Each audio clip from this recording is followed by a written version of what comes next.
ओम सप्तशती के इन तीनों रहस्यों के नारायण ऋषि अनुष्टुप छंद तथा महाकाली, महालक्ष्मी एवं महासरस्वती देवता हैं।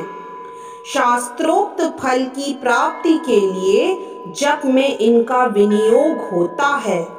राजा बोले, भगवान, आपने चंडिका के अवतारों की कथा मुझसे कही। ब्राह्मण, अब इन अवतारों की प्रधान प्रकृति का निरूपण कीजिए। द्विज श्रेष्ठ, मैं आपके चरणों में पड़ा हूँ। मुझे देवी के जिस रूप की और जिस विधि से आराधना करनी है वह सब यथार्थ रूप से बतलाइए। ऋषि कहते हैं, राजन, यह रहस्य परम गोपनीय है। इसे किसी से कहने योग्य नहीं बतलाया गया है, किंतु तुम मेरे भक्त हो, इसलिए तुमसे न कहने योग्य मेरे पास कुछ भी नहीं है।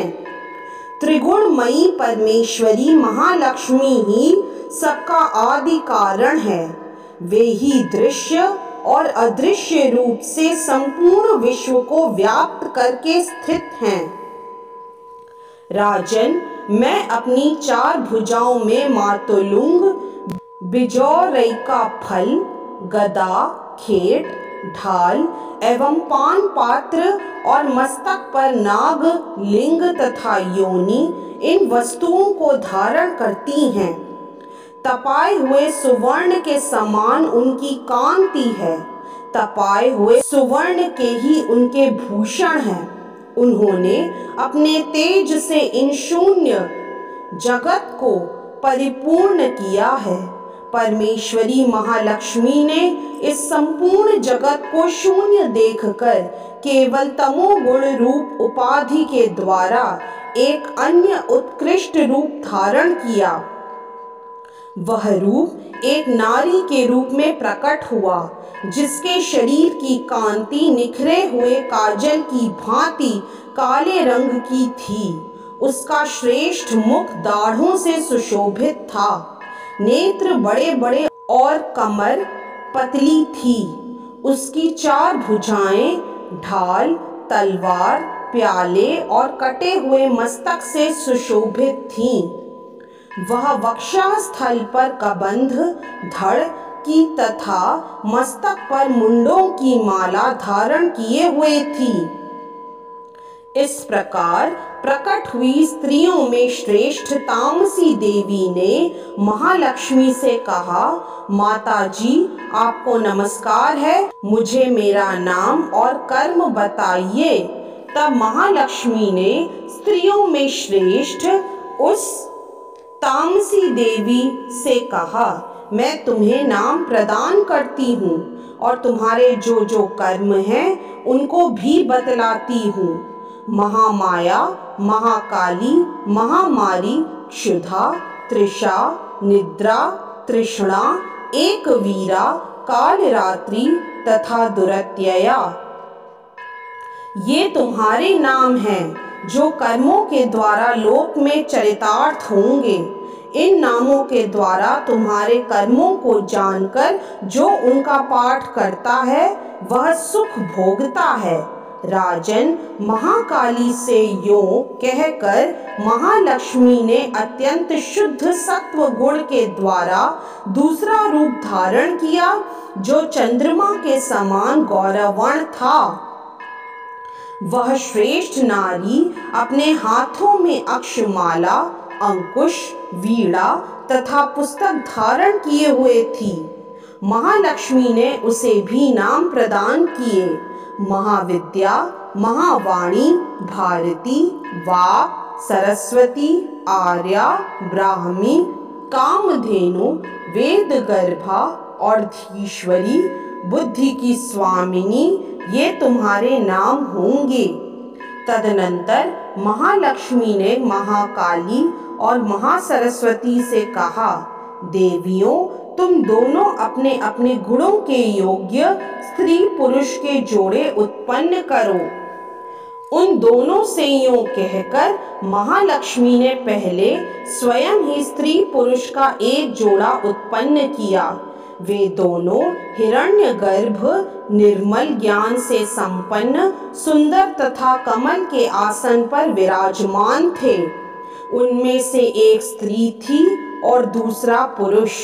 तत्पश्चात माता महालक्ष्मी ने पुरुष को ब्रह्मन, विधे, विरिंच तथा धातः इस प्रकार संबोधित किया और स्त्री को श्री, पद्मा, कमला, लक्ष्मी इत्यादि नामों से पुकारा। इसके बाद महाकाली और महासरस्वती ने भी एक एक जोड़ा उत्पन्न किया।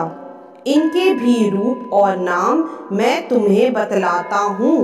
महाकाली ने कंठ में नील चिन्ह से युक्त लाल भुजा, श्वेत शरीर और मस्तक पर चंद्रमा का मुकुट धारण करने वाले पुरुष को तथा गोरे रंग की स्त्री को जन्म दिया।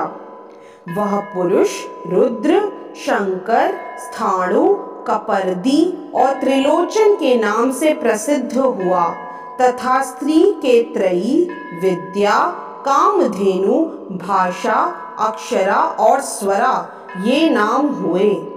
राजन, महासरस्वती ने गोरे रंग की स्त्री और श्याम रंग के पुरुष को प्रकट किया। उन दोनों के नाम भी मैं तुम्हें बतलाता हूँ। उनमें पुरुष के नाम विष्णु, कृष्ण, ऋषिकेश, वासुदेव और जनार्दन हुए तथा स्त्री उमा, गौरी, सती, चंडी, सुंदरी, सुभगा और शिवा इन नामों से प्रसिद्ध हुई।